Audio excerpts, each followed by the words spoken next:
السلام علیکم، میں ہوں رانا عدنان شبیر خان اور آپ دیکھ رہے ہیں نوائے فکر۔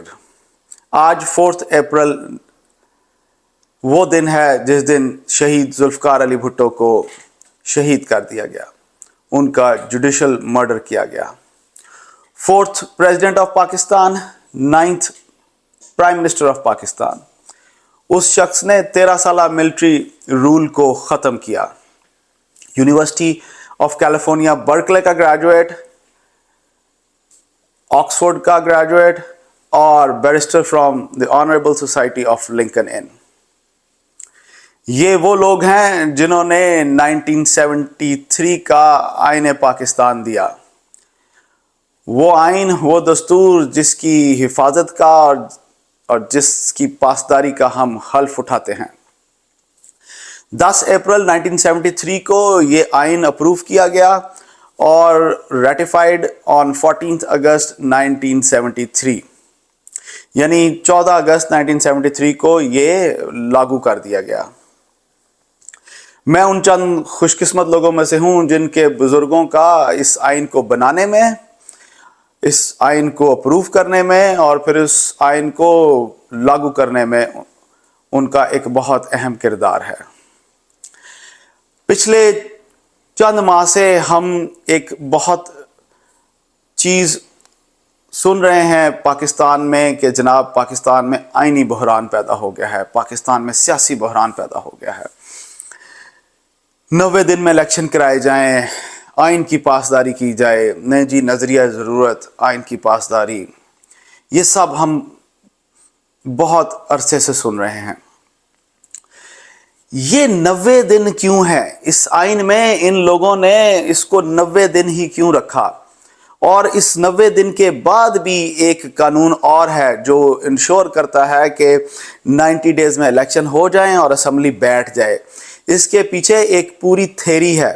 اس تھیری کو سمجھنے کے لیے اعتزاز احسن صاحب نے کل تقریباً 5 منٹس اور 48 سیکنڈز کا میں نے شارٹ نکالا ہے، وہ بات چیت کر رہے تھے وکلا کے ساتھ، اور انہوں نے بڑے واضح طریقے سے آسان الفاظ میں جو عام لوگوں کو سمجھ آئے اس میں انہوں نے بات کی، اور میں ان کا شارٹ اس لیے لگا رہا ہوں کہ ان کا ایک بہت بڑا قد ہے، ان کا ایک بہت بڑا نام ہے، کیونکہ وہی باتیں اگر میں اپنے الفاظ میں کہوں گا تو ان کا وہ وزن نہیں ہوگا، اس کی وہ سے نہیں ہوگی جو آپ ان کی بات سننے کے بعد آپ کو بات سمجھ آئے گی۔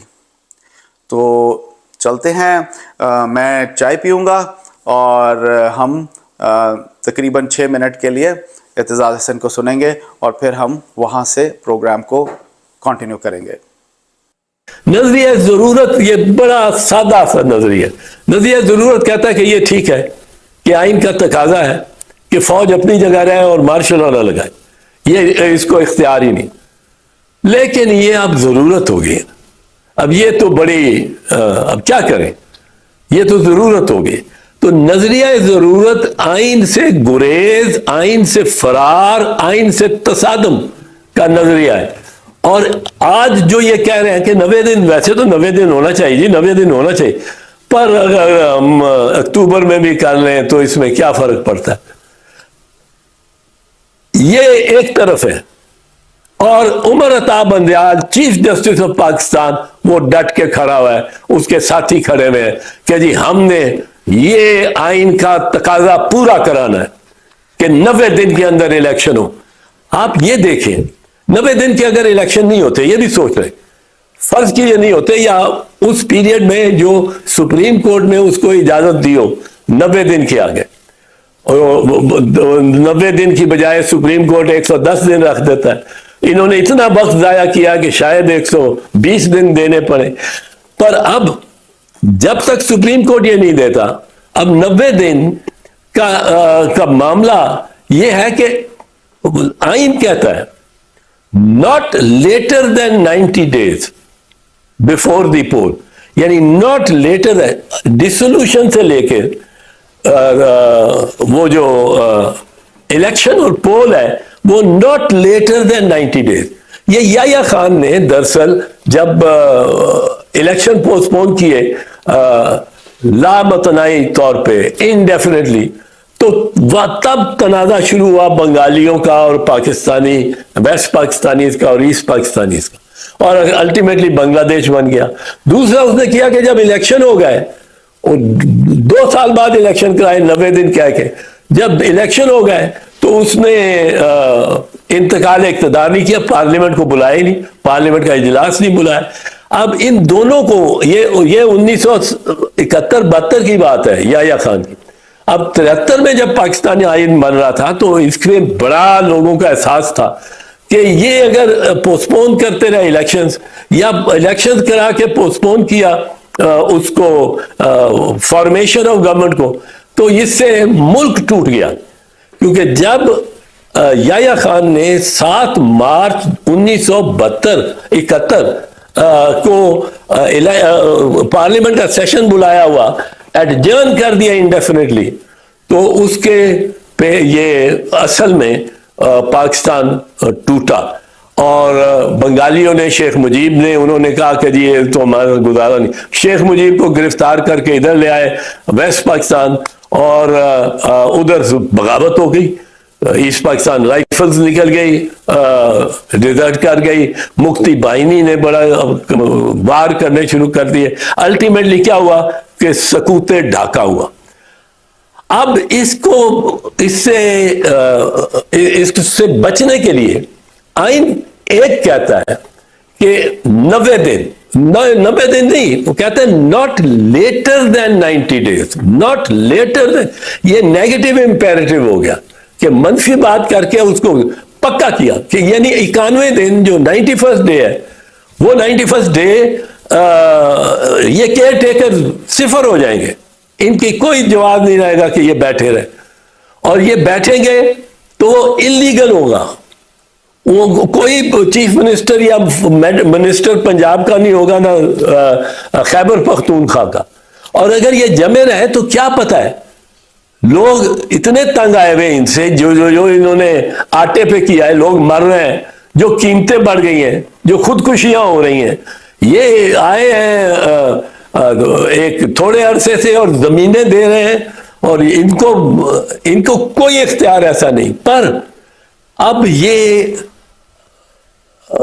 چیف منسٹر صاحبان یہ کہتے ہیں ہم تو 91 دن بھی بیٹھیں گے، 92 دن بھی بیٹھیں گے، 93 دن بھی بیٹھیں گے۔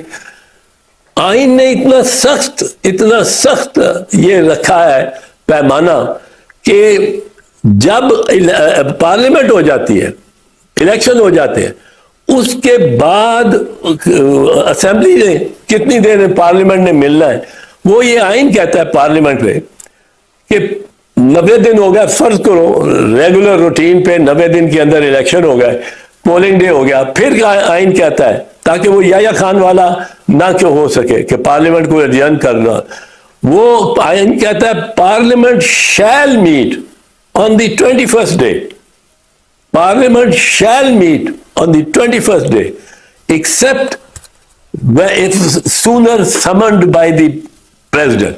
سو 21واں دن حتمی ہو گیا، اگر پریزیڈنٹ پہلے بلا لے تو بلا لے، لیکن 21ویں دن پارلیمنٹ ملے گی، ایم این اے جائیں گے، پارلیمنٹ میں بیٹھیں گے، اسپیکر کو الیکٹ کریں گے، ڈپٹی اسپیکر کو الیکٹ کریں گے، and without any other business prime minister کو یا چیف منسٹر کو منتخب کریں گے۔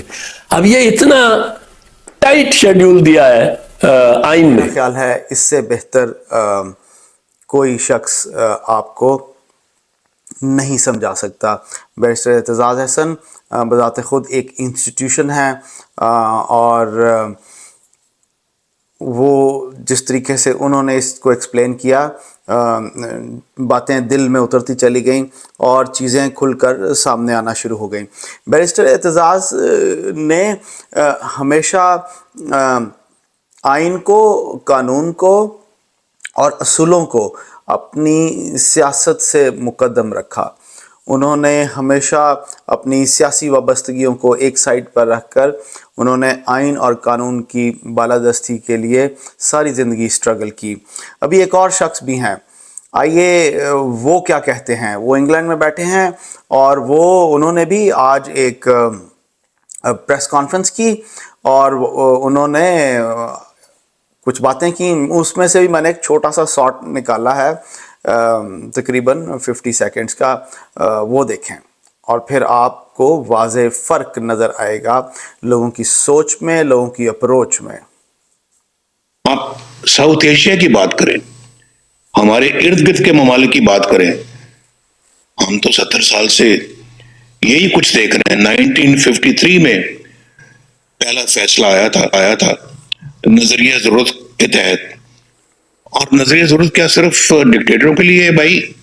اگر مان لیا کہ نظریہ ضرورت ہے کوئی چیز, تو کبھی کسی وزیر اعظم کے لیے بھی کبھی نظریہ ضرورت استعمال ہو جاتا, کہ صرف ڈکٹیٹروں کے لیے نظریہ ضرورت استعمال ہوتا رہا ہے؟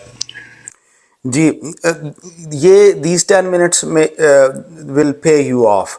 یہ آپ کا ٹائم ضائع نہیں ہوا, آپ کو کلیئرٹی آ گئی کہ اصل جو ایک آئینی بحران پیدا کرنے کی کوشش کی جا رہی تھی 90 دن کے اس ٹائم پیریڈ کو لے کر, بیسیکلی اس کے پیچھے ان 90 دن کا کانسیپٹ کیا ہے اور کیوں چیف جسٹس آف پاکستان 90 دن میں الیکشن کروانے پر زور دے رہے تھے. چیف الیکشن کمیشن نے جو فیصلہ محفوظ تھا وہ فیصلہ سنا دیا اور 14 مئی کو الیکشن کروانے کا حکم صادر فرما دیا. چلتے ہیں اسلام آباد میں احمد کے پاس اور ان سے اس فیصلے کی تفصیل پوچھتے ہیں. جی احمد. جی السلام علیکم رانا صاحب. رانا صاحب, آج کیس کا فیصلہ ہو گیا. دوپہر کے قریب تقریباً فیصلہ جو ہے وہ دوپہر سے تھوڑی دیر پہلے زور کا وقت تھا, اس وقت فیصلہ سنایا گیا, اور فیصلے میں جو الیکشن کمیشن کا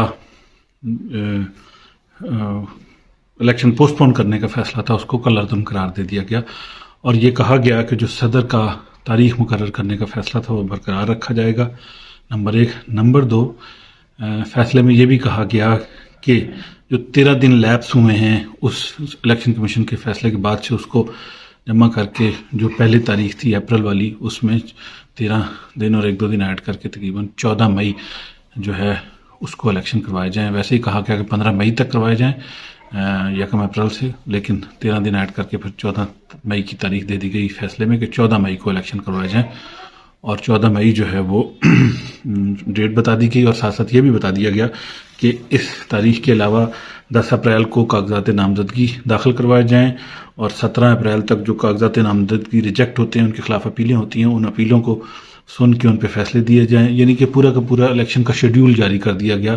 تو یہ ایک اہم بات تھی کہ اب عدالت نے الیکشن کا سارا شیڈیول اپنے سامنے لے لیا, اور ساتھ ساتھ یہ بھی کیا کہ جو کے پی والا الیکشن کی ڈیٹ ہے وہ ابھی تک نہیں آئی گورنر کی طرف سے, اور الیکشن کمیشن نے تو اپنی طرف کہہ دیا تھا کہ وہ بھی اکتوبر میں جائے گی. تو چونکہ وہ بھی اب پورا کا پورا فیصلہ ریورس ہو گیا, تو اس میں اس پہ پروسیڈنگ جاری رکھی گئی ہے.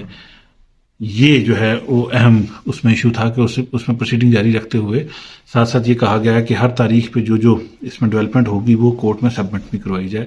یعنی کہ اب کورٹ کے ہاتھ میں دائرہ اختیار الیکشن کمیشن کے ہاتھ سے نکال کے کورٹ میں اپنے ہاتھ میں لے لیا, اور انہوں نے کہا کہ جو الیکشن کمیشن نے وجوہات دیں, باتیں بتائیں, اس سے وہ مطمئن نہیں کر سکے کہ انہوں نے ایک آئینی اقدام کیا, وہ ایکسٹرا کانسٹیٹیوشنل یعنی کہ کانسٹیٹیوشن کے حساب سے وہ اقدام نہیں بنتا تھا, وہ مناسب قدم نہیں تھا, تو اس لیے اس سارے کو ریورس کر دیا گیا ہے. تو یہ سپریم کورٹ کا فیصلہ تھا. اس کی کچھ ڈیٹیل ہم جو ہے کہہ لیں کہ بہت اہم ہے, جو ہم نے ڈسکس بھی کی کہ 14 مئی کو الیکشن کی تاریخ رکھ دی گئی ہے پنجاب کے لیے. رانا صاحب. جی احمد, اس فیصلے کو دیکھنے کے بعد لگتا ہے کہ چیف جسٹس آف پاکستان نے وہ کیا کہتے ہیں کہ فیصلے کی امپلیمنٹیشن کو بھی انشور کرنے کے لیے اس میں تفصیلات فیصلے میں دی ہیں, تاکہ جسے وہ کہتے ہیں نا فوج میں ایک چیز کہے جاتے ہیں کہ ہوا کا حق بھی نہیں چھوڑا.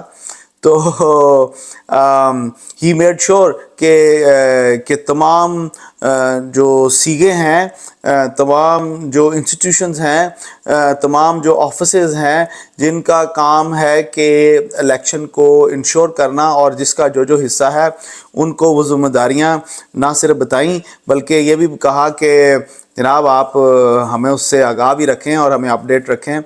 تو اس کی تفصیل بھی ہمارے ساتھ شیئر کریں. جی احمد. جی رانا صاحب, الیکشن میں جو پیسوں کا معاملہ تھا, سیکورٹی کا معاملہ تھا, اس پہ بھی الیکشن کمیشن نے یہ کہا کہ 11 اپریل کو 11 کے 17 اپریل ایک ڈیٹ دی گئی ہے اپریل کی بٹ کی کہ اس تاریخ کو وزارت خزانہ پیسے جمع کرائے گی الیکشن کمیشن میں 21 ارب روپے تاکہ پنجاب کے الیکشن کروائے جا سکیں. اور انہوں نے کہا کہ الیکشن کمیشن پھر رپورٹ کرے گا اور رپورٹ دے گا سپریم کورٹ کے آ کے کہ انہوں نے پیسے جمع کرا دیے ہیں. اگر نہیں کروائے گئے تو پھر اس کی تعمیل جو ہے سپریم کورٹ کروائے گی.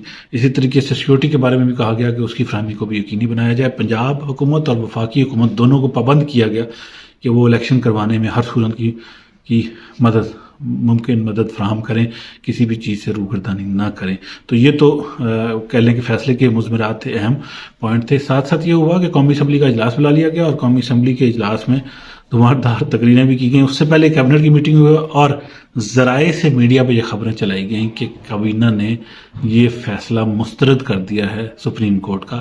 اس کی پریس ریلیز جاری نہیں کی گئی کیونکہ اگر پریس ریلیز جاری ہو جاتی تو وہ آفیشیل نوٹ ہو جاتا, اور آفیشیل نوٹ چونکہ میڈیا پہ خبریں اس طرح سے چلی تو آفیشیل نوٹ اگر ہو جاتا تو وہ پھر سیدھی سپریم کورٹ کی خلاف ورزی ہو جاتی اور اس پہ کیبنٹ اور گورنمنٹ دونوں جا سکتی تھی اگر سپریم کورٹ پھر ایکشن لے لیتا ہے. کنٹمپٹ آف کورٹ کے حوالے سے پہلے بھی ہو چکا ہے کہ جنہوں نے حکومت دلیل کی, یوسف رضا گیلانی صاحب کو اسی طریقے سے گھر بھیجا گیا تھا. تو اس لیے وہ قدم نہیں حکومت نے اٹھایا, لیکن اپنی طرف سے یہ بیانات دینے شروع کر دیے. پہلے کیبنٹ کی وہ کہہ لیں کہ خبر باہر آئی, پھر پارلیمنٹ کے اندر جو تقریریں کی, کیونکہ پارلیمنٹ کے اندر کی جو تقریریں ہیں ان کو کورٹ میں اس طریقے سے پروسیڈ نہیں کیا جا سکتا جس طریقے سے عام کسی بھی بیان اور باقی چیزوں کو یا اور بھی چیزوں کو. تو اس لیے وہ جو پروسیڈنگ ہے اس کو تحفظ حاصل ہے, اس لیے وہاں پہ تقریریں کھل کے کی گئیں سپریم کورٹ کے خلاف, اور ایک فلڈ آف نیگیٹو انفارمیشن جو ہے چیف جسٹس کے خلاف, ان کی فیملی کے خلاف اور دوسرے ججوں کی فیملیز کے خلاف وہ جاری ہے آج پورے دن سے مسلسل مختلف سائڈوں سے. تو یہ کہہ لیں کہ آج کا لب لباب تھا فیصلہ, اور اس کے بعد گورنمنٹ کا رسپانس. تو یہ کہہ لیں کہ مین ڈیولپمنٹ آج کی یہی رہی. ایک سمت نظر آ رہی ہے اب فیوچر میں سیاسی طور پہ کہ کس طرف چلا جائے گا, سرٹینٹی سی اب نظر آنا شروع ہو گئی. رانا صاحب. احمد, ایک بینچ بنایا گیا 6 رکنی, اور اس میں جسٹس فائز عیسیٰ نے جو سو موٹو کے معاملے میں جو ایک فیصلہ سنا ہے کہ اس کو بھی کاؤنٹر کیا اور بڑے کمپریہنسو طریقے سے اور بڑے سپیڈی طریقے سے اس کو کاؤنٹر کیا. اس کی تفصیلات بھی ہمارے ساتھ شیئر کریں. ایک اور اہم ڈیولپمنٹ یہ ہوئی کہ اس فیصلے کے تھوڑی دیر بعد ہی ایک 6 رکنی بینچ کی اناؤنسمنٹ آئی جس کی سربراہی اعجاز الاحسن صاحب کر رہے تھے, اور اس کو یہ کام سونپا گیا کہ جو جسٹس قاضی فائز عیسیٰ صاحب نے فیصلہ دیا تھا کچھ دن پہلے سو موٹو کے حوالے سے, اس پہ کارروائی کریں. تو بڑی تیزی سے 5 منٹ اس کی پروسیڈنگ جاری رہی, اس کیس کی سماعت شروع ہوئی. اس 5 منٹ کی پروسیڈنگ کے فوراً بعد یہ فیصلہ آیا کہ جسٹس قاضی فائز عیسیٰ صاحب کے فیصلے کی کوئی حیثیت نہیں ہے. ان کے فیصلے کو کالعدم قرار دے دیا گیا کہ جو انہوں نے کہا تھا کہ سو موٹو وغیرہ کی 184(3) کے تحت جو بھی کیسز رہتے ہیں ان کی فوراً پہلے قواعد بنائے جائیں اور اس کے بعد پھر اس کی تکمیل کی جائے. 2 دنوں سے مسلسل قاضی فائز عیسیٰ صاحب اور 1-2 ججز کی طرف سے چیزیں آ رہی تھیں, تو وہ اس 6 رکنی بینچ نے, لارجر بینچ کی بھی خواہش تھی گورنمنٹ کی کہ زیادہ جج ہوں, تو 6 رکنی بینچ نے ٹھپ اس معاملے کو 5 منٹ سنا کے فارغ کیا. اب ایک جج کا فیصلہ 6 ججوں کے برابر تو نہیں ہو سکتا, تو اس لیے اس کو بھی فوراً فارغ کر دیا گیا. تو اس کے فارغ ہونے سے ظاہر ہو گیا کہ یہ چیف جسٹس صاحب نے جو فیصلہ سنایا اور اس کے بعد سے جو کچھ کی گئی اس پہ چیف جسٹس صاحب نے اپنی کہہ لیں کہ پاور دکھائی, اور یہ دکھانا اس لیے بھی ضروری تھا کہ ریٹ ضروری تھی. اور میرا یہ خیال ہے کہ مقتدر حلقوں اور باقیوں نے بھی ان کے اس فیصلے اور آئین کے حساب سے چونکہ یہ فیصلہ ہے, نظریہ ضرورت کو دفن کرنا, یہ وہ ساری باتیں ہو رہی ہیں, لیکن کہنے کا مقصد ہے کہ اس سے نظر یہ آ رہا ہے کہ آئین کو دوبارہ پریویل کیا گیا. اب بہت سارے لوگ ڈاکٹر صاحب آپ بھی یہ بات کر چکے ہیں, سارے یہ کہتے ہیں کہ یہی صاحب تھے چیف جسٹس صاحب جنہوں نے رات کو کوٹ لگا کے خان صاحب کو فارغ کیا تھا. اب جب انہی کی دوسری باری آئی ہے کہ انہوں نے اب یہ والا فیصلہ دیا ہے, وہ کہہ رہے ہیں کہ میں نے آئین اور قانون کے حساب سے دیا, تو اس کا مذاق اڑایا جا رہا ہے. اور اتنا بے تحاشا مذاق ہے ان کے بچوں سے لے کے ہر چیز کا, مختلف بچیوں کی تصویریں اٹھا کے کہہ دی جاتا ہے کہ یہ ان کی بیٹی ہے, یہ فلاں فلاں ہے, یہ عجیب سا ایک شور مچ رہا ہے. تو یہ بہت ہی ایک بیہودہ قسم کا ہے. اور چیف جسٹس صاحب نے کل یہ کہا بھی کہ وہ یہ ساری چیزیں آبزرو کر رہے ہیں لیکن تعامل کا مظاہرہ کر رہے ہیں. تو میرا خیال ہے کہ قانون اپنی زبان فیصلے میں بولتا ہے, اور وہ انہوں نے آج بول دی. جی رانا صاحب. احمد، سنا ہے کہ عمران خان صاحب کو کوئی اینٹی ٹیررسٹ کیسز میں مزید بیل بھی ملی ہے اور اسٹیٹ بینک نے کوئی شرح سود بھی بڑھائی ہے. مجھے لگتا ہے کہ کچھ اکانومی کی بھی ہم سے بات کریں اور ہمیں ذرا تفصیل بتائیں کہ آپ پاکستان کے اکنامک فیوچر، اس فیصلے کے بعد اکنامک فیوچر کو کیسے دیکھتے ہیں، اور کیا کوئی چینج آئے گی عام آدمی کی زندگی میں. جی صاحب احمد. یہ والا جو موضوع جس پہ آپ زیادہ بہتر بات کر سکتے ہیں اور آپ نے کی بھی اور مزید بھی کر سکتے ہیں، بھٹو صاحب کی پھانسی آج کے دن ہوئی تھی. آج ہی کے دن جو ہے سپریم کورٹ نے یہ فیصلہ دیا، تو پارلیمنٹ میں جو تقریریں کی گئیں ان میں بھٹو صاحب کی جو شہادت اور ان کی جو پھانسی تھی اس کو ایکویٹ کر دیا گیا اس کے فیصلے کے ساتھ، کہ اس فیصلے نے بھی دھجیاں اڑا دی اور اس چیز نے بھی دھجیاں اڑا دی تھی. یہ فیصلہ اور وہ فیصلہ برابر ہی ہیں. برابر بنتا تو نہیں ہے لیکن بہرحال اس کا خوب تماشا آج دن میں لگایا گیا. یہ رہا. اور اس کے علاوہ خان صاحب کو 3 اینٹی ٹیررسٹ کورٹس کی طرف سے جو 3 کیسز تھے ان میں بیل مل گئی. خان صاحب نے جب سے یہ کہا ہے رانا صاحب کہ وہ ہر کسی کے ساتھ بھی مل بیٹھنے کے لیے تیار ہیں، اس وقت سے بعد سے وہ ایک آسانی والی پوزیشن میں چلے گئے ہیں. اب ان کے اوپر اتنا پریشر نہیں. 2 آج ان کی طرف سے بہت زیادہ لوگ سپریم کورٹ میں بھی پیش جب ہوئے، وزیر قانون نون لیگ کے لوگوں کو لے کے اندر گھسنے لگے تھے تو وہ پولیس نے ان کو روک دیا، وزیر قانون کو. اسی طریقے سے جو پی ٹی آئی کے بہت سارے وکلا تھے وہ باہر آ کے قانون اور چیف جسٹس کے حق میں مظاہرہ کر رہے تھے. تو یہ ساری چیزیں کشمکش دن میں چل رہی تھی جو بعد میں شام تک ٹھنڈی ہو گئی. آخری بات یہ کرتا چلوں کہ شرح سود بڑھا دی اسٹیٹ بینک نے 1%، 21% رانا صاحب اس وقت پاکستان میں شرح سود ہے. 35% جو ہے وہ افراط زر مہنگائی کی شرح ہے. اور یہ جو اسٹیٹ بینک نے بھی شرح سود بڑھا کے 21% کی ہے، IMF کی شرط ہوگی اس سے مزید چیزیں انفلیشنری ہوں گی، یعنی مزید افراط زر بڑھے گا، چیزیں اور مہنگی ہوں گی.